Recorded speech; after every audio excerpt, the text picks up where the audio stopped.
had a very, very detailed group of people working on the 737-8 and the 737-9 new airplanes. We're going to be issuing an emergency order of prohibition to ground all flights of the 737 MAX 8 and the 737 MAX 9 and planes associated with that line. I've spoken to Elaine Chao, Secretary of Transportation, Dan Elwell, Acting Administrator of the FAA, and to Dennis Muhlenberg, CEO of Boeing, and they'll be available shortly after our conference today. They are all in agreement with the action. Any plane currently in the air will go to its destination and thereafter be grounded until further notice. So planes that are in the air will be grounded. If they're the 737 MAX, will be grounded upon landing at the destination. Pilots have been notified. Airlines have been all notified. Airlines are agreeing with this. The safety of the American people and all people is our paramount concern. Our hearts go out to all of those who lost loved ones, to their friends, to their families in both the Ethiopian and the Lion Airlines crashes that involved the 737 MAX aircraft. It's a terrible, terrible thing. Boeing is an incredible company. They are working very, very hard right now. And hopefully they'll very quickly come up with the answer. But until they do, the planes are grounded. And you'll be hearing from the FAA directly in a little while. I would say probably in 45 minutes from now, so you'll be prepared to hear. They're going to go into great detail as to what they found and where we're going, what we're doing. But all of those planes are grounded, effective immediately, okay? This is a briefing that we've had planned for quite some time. Some incredible people are with us. This is on drug trafficking and on the southern border. And we have a lot of great things happening there. We're building a lot of wall, as you all know. A lot more than they understand, I think, Carla. Right? Yes, sir. They don't understand how much we're building, but that's okay. They never did. And we're joined today by federal, state, local leaders on the front lines of the battle against the vicious drug traffickers and criminal cartels violating our sovereignty and infiltrating our southern border. I want to thank Director of Office of National Drug Control Policy, who's with us, Jim Carroll. Thank you very much. Thank you, Jim. Fantastic job you're doing. Acting DEA Administrator, a friend of mine, Udom Dillon, who I hear just incredible things, the job you're doing. Thank you, Udom. Director of the Houston, Texas High Intensity Drug Trafficking Area, Mike McDaniel. Thank you, Mike, and you're going to be saying a few words. Border Patrol Chief Carla Provost. Thank you very much, friend. ICE Homeland Security Investigations Assistant Director Matt Allen. Thank you. Deputy Assistant Secretary of Defense for Counter Narcotics and Global Threats Thomas Alexander. Thomas, thanks. Alabama Attorney General Steve Marshall. Steve. Good. Thank you, Steve, very much. I appreciate it. You're doing a great job, too, by the way. Thank you. I hear. And other law enforcement professionals. These are fantastic people. Work so hard, great danger, and they have incredible responsibility. Tens of thousands of innocent Americans are killed by the vast quantities of deadly poisonous drugs that are smuggled across our nation's very porous borders. They're a lot less porous with us there, but they're coming in bigger numbers. And part of that is because our country's doing so well economically. They're coming up for that. And even the drugs, I guess, the money that we're spending, unfortunately, within the country. If we could just tell people not to be doing that, but they are doing that. We have a very, very strong country economically, and people come up to a large extent for that reason. But we're having tremendous amounts of meth, cocaine, heroin, and ultra-lethal fentanyl. That's literally ultra-lethal. Gets stronger. This comes at a great cost to our society. In excess of $700 billion annually is spent, and we think that's a very, very small number compared to what the actual number is. The administration declared the opioid crisis a national public health emergency. Illegal immigration provides a lucrative cash flow, to put it mildly, to some of the most dangerous and ruthless criminal organizations on planet Earth. We're doing a lot at the border, a lot of wall going up, a lot of equipment has been purchased, a lot of equipment is being purchased as we speak. We have tremendous things going in terms of technology.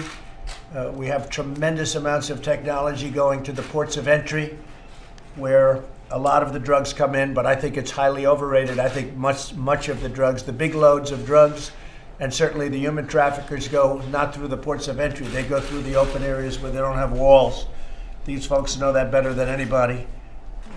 When the press talks about ports of entry, sure, things go through ports of entry, but we're going to have that very well sealed up with this equipment. The equipment's incredible what it does. It's expensive, but it's pretty amazing stuff. And that's going in literally as we speak, but we have a lot of, we've got to get the wall up, otherwise it all doesn't work. And I have to say it again, I hope you go down there, because we're going to have a news conference at the border over the next 3 weeks. We're going to do it in areas where we're building large stretches of wall. And tomorrow or the next day, we're giving out another very large section. So we get a lot of wall going up. The massive surging flow of illegal immigration, trafficking, drugs, and crime threaten the safety and security of all Americans. To confront this urgent national crisis, we're doing many, many things, and that's what we're going to be talking about today. We have a vote tomorrow on national emergency, and we'll see whether or not I have to do the veto, and it will be, I think, all very successful regardless of how it all works out, but it's going to be very successful. A lot of money is being spent right now. We have access to a lot of money, and more money is coming in, and people are starting to see it. Even certain of the other side are starting to see the level of importance and the importance of having this wall. I call it a wall. Some people are liking to call it a barrier, and some people are even calling it slats. But it's a wall, and it's a strong wall. It's a powerful wall. So a lot of very positive things are happening on the border. I'd like to ask Mike McDaniel to say a few words, Director of Houston, Texas. The whole job that you and your folks have been doing has been incredible. Like people are studying it. So maybe you'll say a few words to the media, please. Thank you, sir. I'm honored to be here today to report on the important work being done by the 21,000 state, local, federal, and tribal law enforcement officers participating in the HIDA program across the country. Some of our principal partners are sitting here at the table with us today. Let me first begin by thanking you for your unprecedented commitment in fighting against the drugs and the cartels that are assaulting our communities. Thank you for the support and respect you've restored to law enforcement in this country, and I mean that from the bottom of my heart. Thank you. Your appointment of Director Jim Carroll has been significant for us in the HIDA program, and we thank you for that. And also for you signing the reauthorization of ONDCP with the Opioid Act that you signed. So thank you very much. Thanks.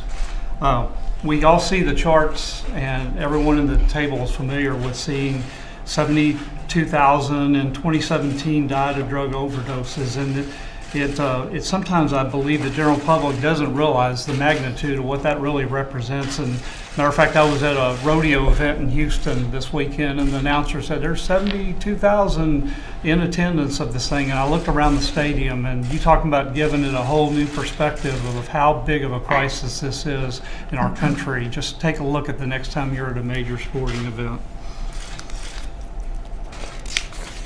Good way of explaining it, too. Yes, It's sir. a stadium full of people. Yes, sir. Now is not the time for business as usual in addressing this epidemic. Now is the time for us to develop and implement new and innovative strategies to address this country's drug addiction issues. The fact that we cannot arrest our way out of this problem is well recognized by law enforcement.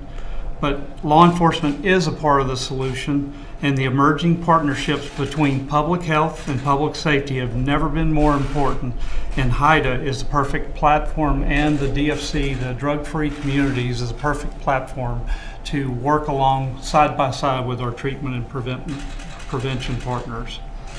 As a point of reference, I've been involved in drug law enforcement for 36 years as a police officer with the City of Houston, 24 years with the Drug Enforcement Administration, and I retired to get the job that I'm blessed with having now as the Houston HIDA Director.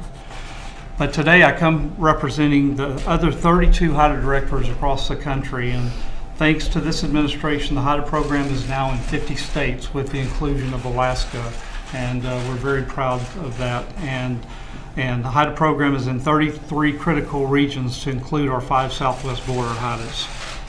We just recently in Arizona had a seizure of 29,000 counterfeit OxyContin fentanyl tablets that actually had contained fentanyl, and it was an Arizona HIDA task force that seized these, and they seized them up in Phoenix, Arizona. The scary thing about that is those drugs actually went through our southwestern border primarily through backpackers that are moving them up into the communities of our nation.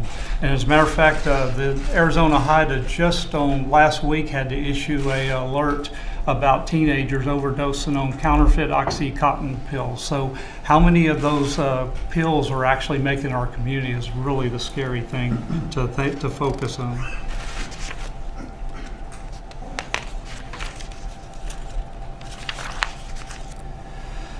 The HIDAs around the country have effectively assembled unified teams of federal, state, local, and tribal law enforcement to work together towards one common goal, and that is attacking and dismantling these violent drug cartels. One of the most important things I believe that we do, and working with our partners at CBP and Border Patrol, is to try to connect the dots. When there's seizures along the border, the most important thing law enforcement can do is connect the dots and actually identify the cartels that those drugs are coming from, so that we can dismantle those drug trafficking organizations and, more importantly, criminally prosecute them in U.S. courts. Recently, a lot of you in the media have noticed there was a 254-pound fentanyl seizure by CBP in Nogales, Arizona. Just 2 weeks ago, a case in Little Rock, Arkansas, with the Gulf Coast HIDA, they seized approximately 38,000 in several seizures that were coming into the port of New Orleans. And a good case, and sir, I can assure you that the women and men of law enforcement across this country are trying to connect those dots so that we can do our job of dismantling those cartels. There's another alarming trend that really bothers me, and that we're seeing juveniles actually transporting fentanyl, especially in the San Diego area. And if you can imagine, us in law enforcement, you'll see law enforcement wearing suits and everything else to prevent any contact, but the cartels are strapping these drugs many times on these juveniles and sending them across the border, telling them that it's actually methamphetamine or coke, and they have no regard for human life. The cartels and transnational gangs targeted by law enforcement are predators that only exist to make money and harm our communities. My prior experience with DEA has allowed me to see the inner workings of these cartels on a first-hand basis. I do not see the difference of these cartels in many of the designated terroristic organizations also seeking the destruction of our country. What keeps me up at night is not the vast amount of drugs being seized, but the vast amount of drugs coming into our country not being seized. Our hearts grieve for the loss of so many lives and for the family members that have lost so many of their sons and daughters. Thank you, sir, for your support on this important issue. Thank you, Mike. I really appreciate it. Great job that you're doing. Okay, any questions? Yeah, Mr. President, can we get your reaction to the Manafort sentencing, more than 7 years, and the fact that the Manhattan District Attorney has now filed similar charges in New York State, which would seem to negate any effect of any pardon that might be down the road? Well, I feel very badly for Paul Manafort. And, you know, he worked for Ronald Reagan very successfully. He worked for John McCain. He worked for Bob Dole and many others for many years. and I feel badly for them. I think it's a very sad situation, and I saw that just a little while ago, and certainly on a human basis, it's a very sad thing. I feel badly for them. And Mr. President, the new charges in New York? Your decision to ground the airplane, and secondly, why haven't you made arrangements to have a formal meeting with President? Say it again. Two questions. Was Canada's grounding of Yeah, well, we're doing it almost as a simultaneous. Was that a factor in As your we were decision? coordinating with Canada, we were giving them information, they were giving us information. We very much worked in conjunction with Canada. And you're going to be having an announcement in half an hour or so directly from the FAA as to some of the details. But we were working actually very closely also with Boeing and with other countries, but Canada was one of those countries. And on the China trade meetings that you anticipated having with President Xi, why haven't you secured a date yet? Well, I think things are going along very well. We'll just see what the date is. I'm in no rush. I want the deal to be right. Much more importantly, it's somebody said I'm in a rush. I'm not in a rush at all. Right now, we're getting billions and billions of dollars of tariffs paid into our coffers. I am not in a rush whatsoever. It's got to be the right deal, and it's got to be a good deal for us. And if it's not, we're not going to make that deal. But I will say that deal's going along very nicely. Mr. President, could I come back to the second question I asked you, which Yes, is Steve, go ahead. Steve. The Boeing aircraft, was that a hard decision to make? You spoke to the Boeing CEO yesterday. Very tough decision. It's it's tragic. It's all the people that we're talking about and that we paid our highest respects to. But it's a very tough decision from the standpoint of a company like Boeing. It's a great, great company with a track record that is so phenomenal. And they want this solved. They want it solved quickly. They don't know the problem yet. They have to find the problem, but they don't know the problem. It could be a lot of different things. So they have to find it, and they will find it. The United States has the greatest record in the world of aviation, and we want to keep it that way. So I didn't want to take any chances. We didn't have to make this decision today. We could have delayed it. We maybe didn't have to make it at all, but I felt it was important, both psychologically and in a lot of other ways. And again, working with Canada, working with other countries, we just felt it was the right thing to do. And also, in speaking to Boeing and speaking to airlines, I spoke with American Airlines, I spoke with a number of airlines, and speaking to the airlines, I think that we all agree that this was the right decision to make. Didn't have to be made, but we thought it was the right decision to make. Okay. President, are you confident the FAA acted quickly enough? Oh, they acted very quickly, yeah. And we acted also very fact-based and very much working with other countries and with the airlines. Okay? Mr. President, will you pardon Paul Manafort? Yes? Will you pardon Paul Manafort? I have not even given it a thought as of this moment. It's not something that's right now in my mind. I do feel badly for Paul Manafort. That I can tell you. what about the second set of charges? I don't know filed about in that. state Are they court? going after him for state taxes? No, they're going after him in New York State. He faced federal charges. He's been sentenced on federal charges. Right after the sentencing took place here in Washington, D.C., the Manhattan District Attorney filed state charges against him, which would seem to be a way to get around the effect of any pardon that might be down the road. I don't know anything about it. I haven't heard that. I'll take a look at it. Yes, sir. Go ahead. Republicans in Congress are working on another bill on the national emergency declaration that would curb future presidents from being able to declare an emergency. Are you supportive of that effort? I'll have to take a look at what they're going to present. They are coming over in a little while just to present something, but we're in very good shape in terms of the money and in terms of the national emergency. Ultimately, we're in very good shape. But they want to curb future. And we've had great declaration. support from the House, from House Republicans. And we have great support from most, as you know, from most of the Senate, from most of the Republican Senate. Because this is really a bill on border safety, border security, and it's a bill on, I would say, maybe more than anything else. We're here talking about drug trafficking, and you people know this subject better than anybody. We're talking about drugs, we're talking about human trafficking. This is a bill on human trafficking, on drugs, on all of the things that we're all gathered in this room. We brought up the problem with the Boeing and the jetliners. It's a big problem, but we were really here for another reason, and I thought we should bring this up because you're going to be having a meeting in about a half an hour with the FAA. But this is really a vote not on constitutionality because it's constitutional. It's not a vote on precedent because you take a look at what President Obama did with DACA and with so many other things. That was no precedent.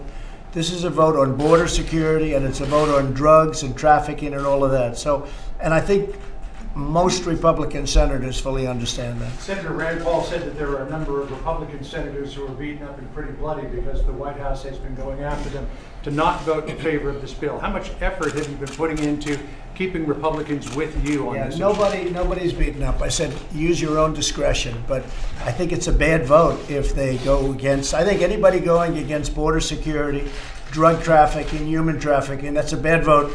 The Democrats are for open borders. They're for crime. I mean, frankly, they're for crime. These people can tell you that better than anyone. When you have open borders, when you don't have a walls, Mike, when you know it very well, all of you folks know it very well. We deal with it all the time. I guess they think it's good politically. I think it happens to be bad politically. I think it's an 80% issue and maybe more than that. But the Democrats, in order to make things difficult, they are for open borders and they're for crime. And the Republicans aren't. But I told Republican senators, vote any way you want. Well, vote how you feel good. But I think it's bad for a Republican senator. I also think it's bad for a Democrat senator to vote against border security and to vote against the wall. I think if they vote that way, it's a very bad thing for them long into the future. Steve? The China trade deal doesn't have to include intellectual property. Yes, it does. It has to include everything. So it's possible this could all fall apart. Anything can, but I think we're doing very well. I would say that we're, and I tell you, I'm very open about it because I'm very happy the way we are right now. We're collecting billions and billions of tariffs. The money we have pouring in now, we've never had money like that pouring in from China. We are collecting billions and billions of dollars, mostly paid for by China. If you look at the 25%, a report was done where 4 points out of the 25% are paid for by us, and 21 points are paid for by China. So we're in a very good position, one way or the other. I think the deal is going to be made. I think there's a very good chance the deal is going to be made. And I will say, officially, we're doing very well on the deal. So, but we'll see what happens. White House seemed to be about 50-50 on a deal in testimony to Congress yesterday. What gives you Well, I optimism? think you always have to be 50-50. 50-50 is very good. But I think even if you felt you're better than 50-50, you should never say it. I think 50-50 is good. What gives you optimism? They want to make a deal. China wants very much to make a deal. China has not been doing well. We've been doing unbelievably well. Our economy is the best it's ever been, just about ever. You look at our unemployment numbers. If it's African American, if it's Asian, if it's Hispanic, they're the best historic numbers in history, in the history of our country. They're the best numbers we've ever had. And overall employment, the best in 61 years, and that's going to soon be a record if we keep going the way we're going. It's going to soon be a record. But it's the best in 61 years. Our country is doing great. China would like to make a deal, and we'd like to make a deal. We'll see. We have a very good relationship. I have a very good relationship with President Xi. We're going to see what happens. But it's an exciting time in terms of trade. We just made a deal with Mexico, Canada. We just made a deal with South Korea. We have other deals that we have cooking, and frankly, our country is being taken advantage of by everybody. We were getting what was happening to our country on trade was a horrible thing, that this wasn't done years ago. And I'm not talking about the Obama administration. I'm talking about that and plenty of other administrations before it, that they could have allowed this to happen. We lost, over the last number of years, almost $800 billion a year on trade. What kind of deal? Who's making these deals? So we're making great deals, or we're not going to make them at all. We're going to go tariffs. Are you in favor of nailing down a deal before summit so that all that would need to happen Doesn't at the matter. summit is just I'll a go summit? either way. I think President Xi saw that I'm somebody that believes in walking when a deal's not done. And, you know, there's always a chance it could happen, and he probably wouldn't want that. That could be a reason, but we can do it either way. We can have the deal completed and come and sign, or we can get the deal almost completed and negotiate some of the final points. I would prefer that. But it doesn't matter that much. Shanahan, your pick for defense secretary. He's doing a great job. Shanahan is doing a fantastic job as the acting secretary. Will you nominate him? Well, I'm just telling you, he's doing a great job. Look at what we've done with respect to the caliphate in Syria. I was told by our previous person that it was going to take 2 years to knock it out, and I did it in 3 weeks once we started. Did it really in less. And I have a great group of people. We are surrounded by some tremendous talent in this building. We have great secretaries and a lot of great people. I don't think they get the credit for the job they do. Look at it. You take a look at the economy. You take a look at regulations. You take a look at tax cuts. You take a look at all of the things that we've done. We have great people in this government. Any update on North Korea?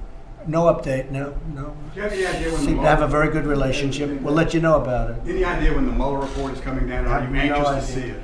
Have no idea. I can only tell you one thing. Again, that was proven today. No collusion. There's no collusion. There's no collusion, and there hasn't been collusion. And it was all a big hoax. And you know it. It was done and stated by the Democrats because they lost an election that they should have won because the Electoral College is a big advantage for Democrats, not for Republicans. And they should have, and I ran the clock out. We ran the whole thing. You ran up the East Coast from North Carolina to Pennsylvania. Then we go up to Wisconsin and Michigan, states that hadn't been won for many, many years. We won those states. And they said, how do we solve this horrible problem? We lost an election that in theory, some people, I didn't, but some people thought they were going to win, right? And they said, I have an idea. Let's blame Russia. It was a hoax. It was all a big hoax. And now you're seeing it. Today, again, no collusion. The other day, no collusion. There was no collusion.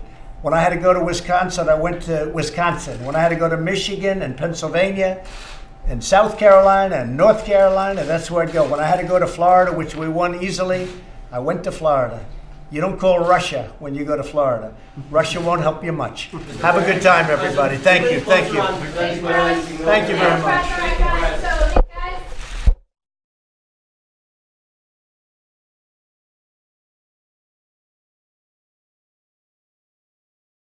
All right, folks, thank you very much for joining us and choosing us as your stream of choice.